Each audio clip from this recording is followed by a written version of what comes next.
And the question posed to Wilbon was, can Kiffin knock off his former boss? Listen.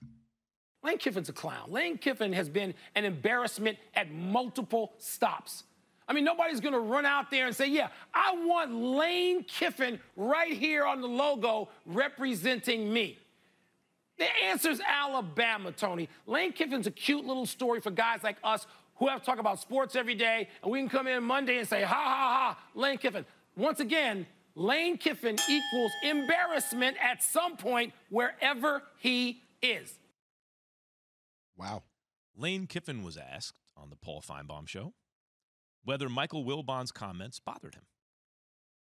Yeah, I probably would have cared years ago. I really don't. Like I said, it's somebody that's never met me, never covered us, never been around us.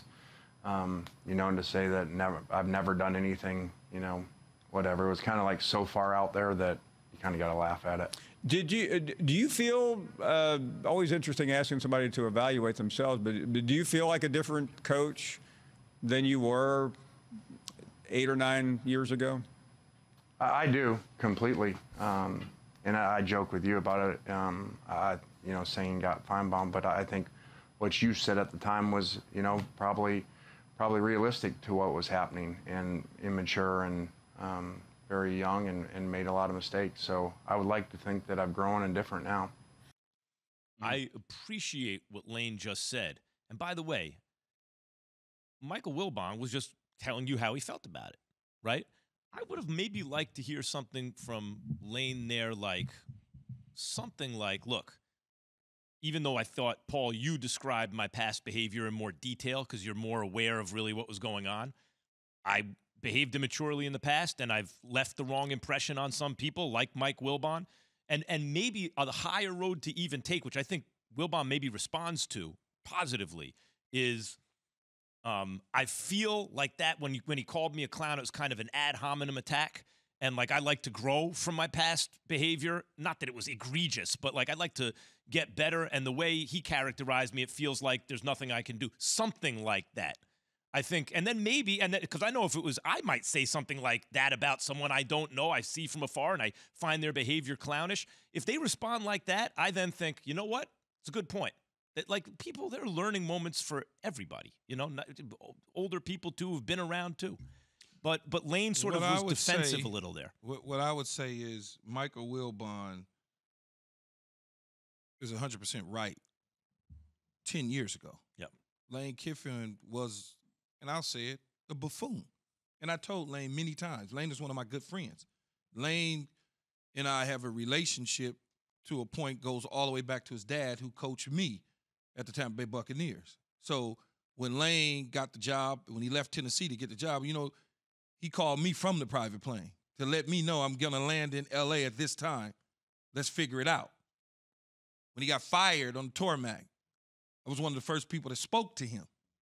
I was one of the individuals that told him, said, man, you are immature.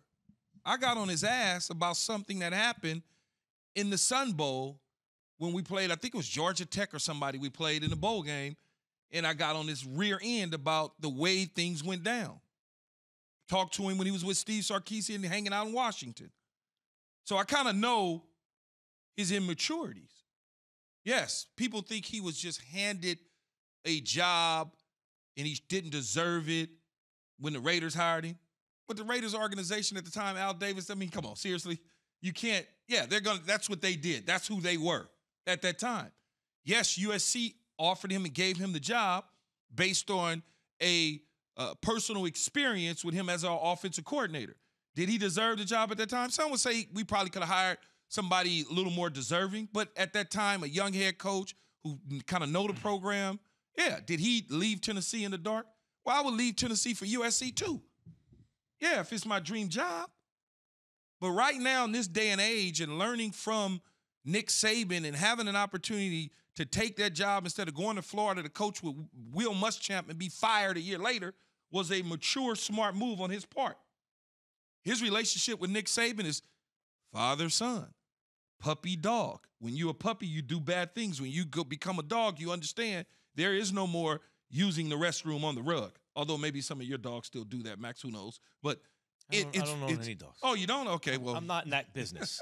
So I'm not when in the collection business on the sidewalk. When you think about it, oh, God, don't start me. No. And so when you think about it, the job that he's done at FAU when he was the coach, he grew. And now at Ole Miss, it seems like he's grown, matured. When I've had conversations with him recently, it seems like he's matured. And you know how I am. I'm going to just tell him, Jay, straight out. How so, Key? Like, give me an example of how he's matured.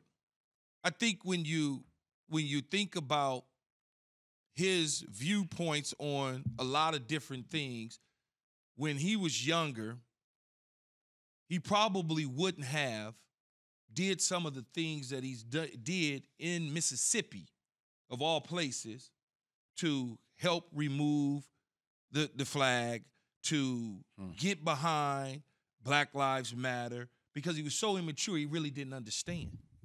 It wasn't, but now he's so mature, he understands the importance of those sort of things. He would be, as an immature dude, continuing to needle Nick Saban to an all-time high. He's not doing that. He's preparing to beat Nick Saban. When he was immature, he'd be on everybody's shows leading up to the game. He went on Paul Feinbaum's show. Who the hell doesn't want to go on that show leading up to one of the biggest games in the SEC when Paul Feinbaum's show dominates the SEC conference in terms of talking and all the interviews and the verbal. That's where you go. Who wouldn't want to do that? He declined to come on our show because he needs to be focused on what's the task at hand. So that mature level continues to grow. No. It's to a point where he wins this football game. He becomes one of the front runners, in my opinion, to get rehired at USC. It makes sense. And none of us would have a problem rehiring Lane Kiffin at USC, even though he got fired on the tarmac.